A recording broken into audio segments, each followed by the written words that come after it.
Hi friends, welcome to another vlog. We are cooking today. We are going to be making chicken, roast chicken and vegetable. I am pat drying the chicken to make sure that there's no water, and I'm going to use butter with onion powder, parsley, thyme, yellow salt, and I'm going to melt it a little bit, and a bit of paprika. I'm going to melt it a little bit in a microwave because it's not easy to work with, but I'm doing 10 seconds each, and I did 30 seconds, but I was doing 10 seconds checking it, 10 seconds checking it, and when I was happy with the consistency, I then started mixing. This is going to be going under the chicken, the skin of the chicken. We are going to separate the flesh of the chicken and the skin of the chicken. So this is our chicken that we are now going to try and separate the flesh with the skin without actually tearing the skin. As you can see, I've teared it a little bit at the bottom there, but that's okay. And you can open up a little bit on the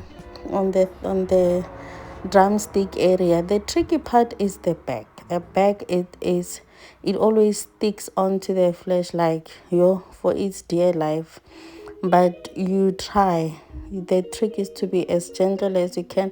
This is how you use the method that you use when you make turkey, because we know turkey without butter, you will chew until tomorrow. So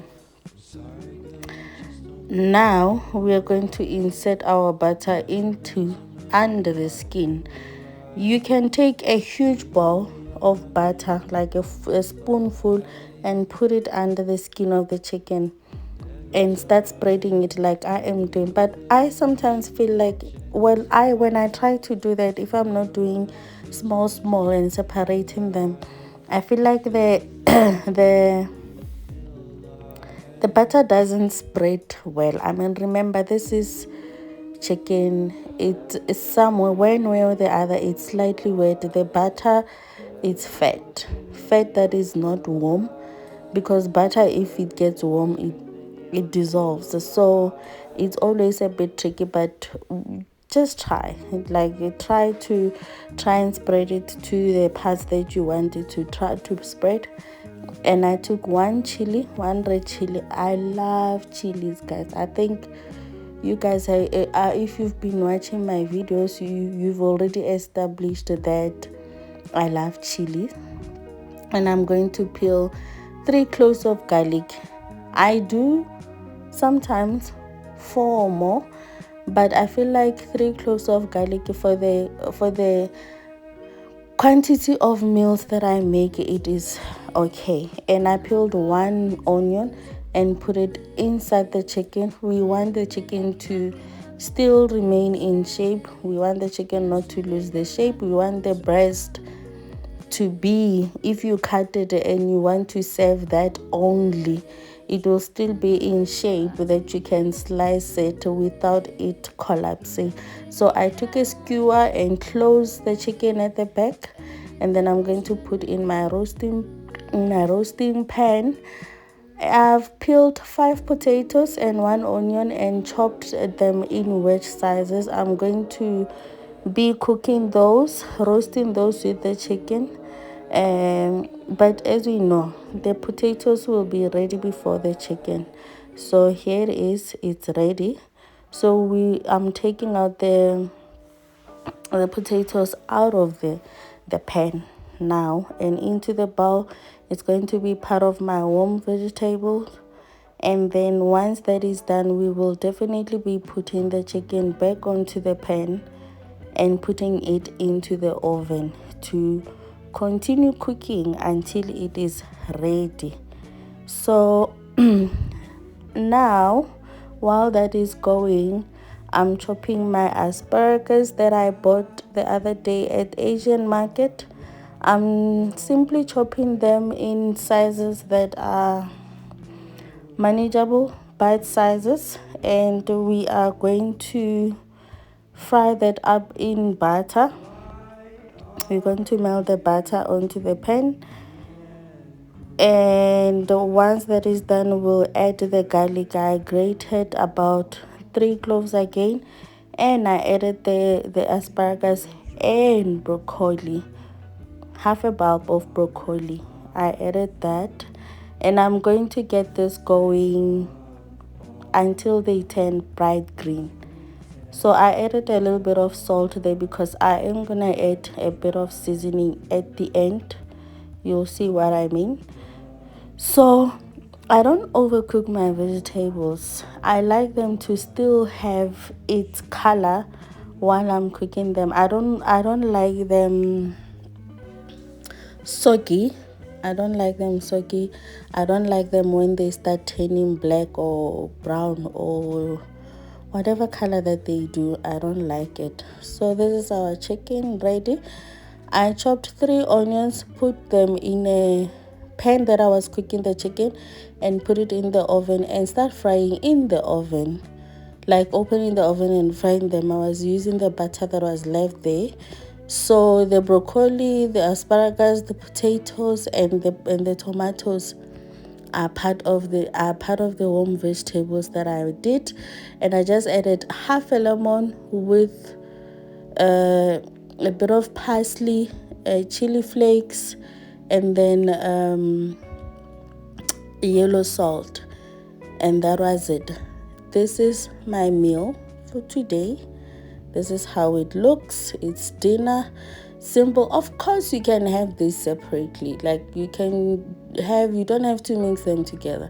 You can do your potato there, your broccoli and asparagus, and then your tomatoes, and then you can have your chicken.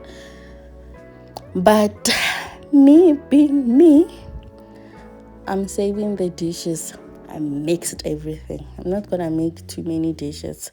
I mixed everything, and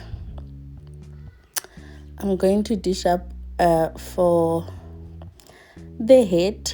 For those of you who, actually, for your information, the only plate that is decent when I dish up in this house is for the head, is for my husband. Me and Theo's plate don't look good. I just dish it up the way I want it, and here is my plate. Finished, ready, and it was delicious. Now guys, this was an accident. I'll tell you about it another day. So I'm going to be cooking, I'm soaking my chickpeas. What do I call these guys? Siditlo. Oh, I don't know what to call them. Kiditlo. Yeah, they must be ditlo, ne? I'm soaking them, guys. And remember the rice that I bought at the Asian market? I'm mixing that with my white rice, and I'm going to cook them together. So I'm just preparing. I'm going to do something before I start cooking, but I'm choosing to prepare everything so that when I come back, it will be ready. So guys, this is the monster of my house, ne? The front porch. This is not part of my chores. So this is a chore that I had delegated to my son, but because he's busy at school, I understand that he cannot do it. But because it's not something that is part of my day-to-day, that hasn't been part of my day-to-day chores for 2 years, I have not been able to include it in my to-do list. So this is 2 weeks of me not getting to it. And mind you, there's a front yard, there's a front porch, and Kara, this is Kara's house as well. You can see by the garden, I have no front garden. I'm not complaining because Kara has been somewhat a blessing in terms of, when we first got here, there was a lot of gogos. people, I'm giving, guys. I have no problem with giving, but it becomes difficult when every day there's a buzzer at the gate. Someone is buzzing, is asking, like you'll get 2, 3, 4 people per day asking for donations, asking for money, asking for food. But most of the time, even when you try to give them food, they don't want food, they want money. Even if you can say, okay, can I give you a job, they don't want that, they want you to give money. So with Kara being here, it's been a blessing and a curse at the same time, because no one really stands in front of our gate and ask. If we give because we want to, not because someone is emotionally blackmailing you. So, but then again, that came at the expense of the front garden, and that came at the expense of that the furniture that was at the front, the table and the chair, the wooden one, they are at the back now. I'll show you guys one day. She ate the legs. It was 5 chairs. I think we are left with 2 chairs now, and the bottom part of the table on the other side, she chewed it. There's nothing there, but it gets dirty. And another thing that I've also realized, she's got sweaty paws. The idea when we got her was that she was going to be a house dog, but because of her paws, I could not. She leaves the mark everywhere. So when the porch starts getting dusty with her sweaty paws, it becomes a nightmare. So you can imagine that with me not getting to this for 2 weeks. So I pass here. Hey? I ignore it. I have a lot on my plate. So I've been ignoring it for quite a while. But today I decided to, you know what? Let me just get to it. And as for the garden, Usham, I'll see it next year or next of next year. I'm not sure what's gonna happen to it. I'm not sure what I will do to it for it to be dog friendly, because she's not going anywhere. I would die if she had to go somewhere. She is staying. She is my baby and I love her to bits, but she costs me, or again, so what was it like, the expense that she cost in terms of the garden? It's a lot, but I will never change. She's never gonna go anywhere ever. So yeah, this was me just making sure that at least a day I get 2 chores or a chore. That's my goal. I need to do something. If I don't do that, if I don't get to 2 or 3 chores per day, it becomes a monster. That's just how my life is. I've learned to accept it. This is what I have to deal with. When I'm working with her, I have to always stop and pet her. If not, it's a fight. We have to fight. We fight all the time. That when I'm with her, the only thing that she thinks of is that I must pet her, and I'm like, Tara, no. So this is how it looks now. It's not good, perfect, but it's decent. Someone said I must apply polish onto it. I'm still thinking about it. I'm not sure. So I'm going to make fire to cook the chickpeas, lidiklo. I'm not sure what to call diklo. At this point, guys, I've been talking too much. I'm not gonna talk. At least let me give you guys a break a little while. Then we will get back to I'll do a voiceover when I'm cooking a dinner after this. But I'm making fire to cook the beans on the fire, and after that we will go and make dinner.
Guys, who taught you how to make fire?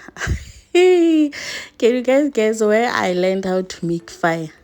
I learned how to make fire komandlwaneng. What do you call it?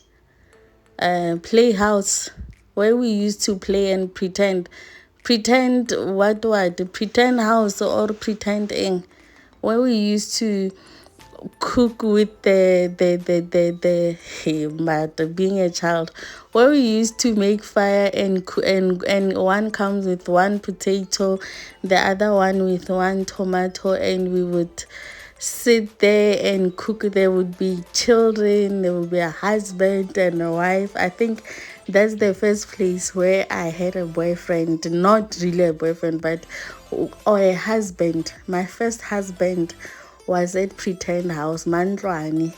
That was where my first husband, I don't even remember who that was, because every single time when we would play that, there would be a different husband, or you would be a child, or you would be an aunt.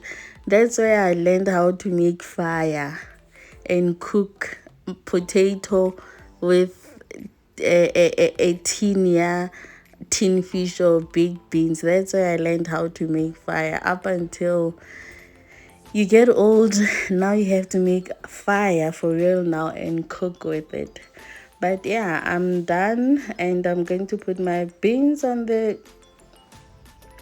fire. Then we will go and start on dinner.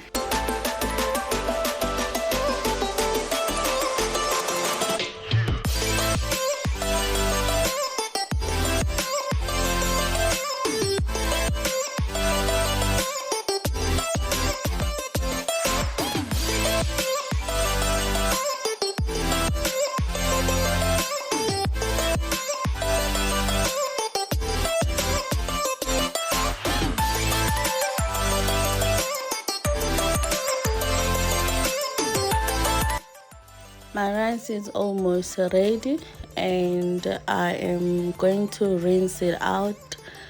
Though I think the wild rice, I will not pair it with basmati next time. The cooking time is different, so I would rather pair it with, this was my first time actually. And when I think about it, when I buy mixed rice, I buy the Woolies one. It's always, there is one that is mixed with basmati, but I always buy the one that is mixed with untoena baraking brown rice. So, but I liked the taste of it with basmati. It was so delicious, and the texture, it was a different texture, because my basmati was overcooked, and it was cooked just perfectly. After I rinsed that, I realized that the wild rice was still not really perfectly cooked. So I put my stove on 2. I rinsed it and put it back into the pot. Then I put my stove on 2 for like 20 minutes, and the wild rice was perfectly cooked by then. Sorry. And then the basmati was overcooked, but the texture of them together, the smell, the taste, guys, it was Mari, it's a headache. I would rather perhaps next time start, because I boil my rice with a lot of water, basmati. I would perhaps cook wild rice on its own first, ne? And then once that it's done for like 15 to 20 minutes, then I will add the basmati, because basmati, it takes 7 minutes to cook. So I will do that next time, because guys, the aroma of them together. And this was my first time. I've always gotten the wild rice from the Asian market. They put it in their 7 medley.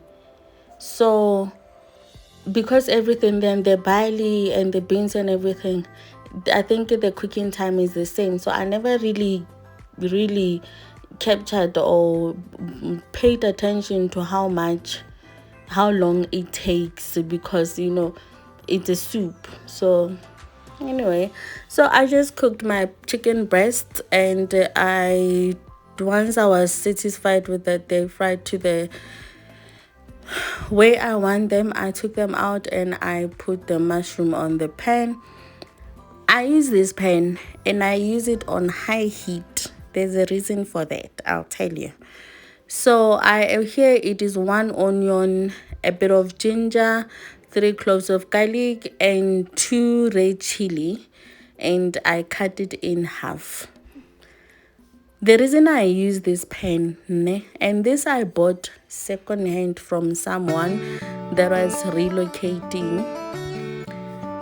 This one is the quality of it's those, if hard pots, those pots that are hard, the original one, it is this pan. So I added my broccoli and cauliflower in there as well. My reason for using this pot is that I don't like a stir fry that is oily. So I use this one because I can allow it to burn at the bottom. But I keep stirring my vegetables so that they don't burn. So therefore, it doesn't give me too much of a headache, because you can scrub it with a scorer and it will not be damaged. You understand? So I put back the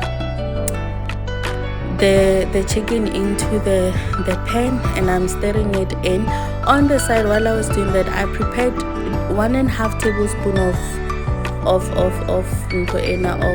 flour with 1.5 cup, or in a cup. You can start with a cup of water, and I added all my seasoning, including just a dash of Thai soy sauce.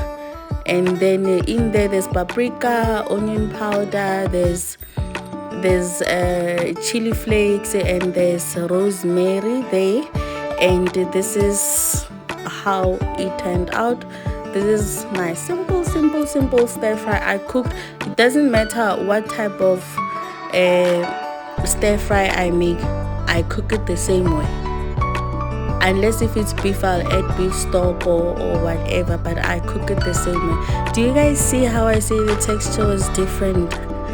Like the texture, it was sort of got a papanyana, so you know what I mean. So if you have watched up until this far, thank you so much for the support. Thank you so much for the love. Please subscribe, please like. Thank you so much, and thank you to my new subscribers. Thank you so much. My chickpeas, they are done and it low. Thank you.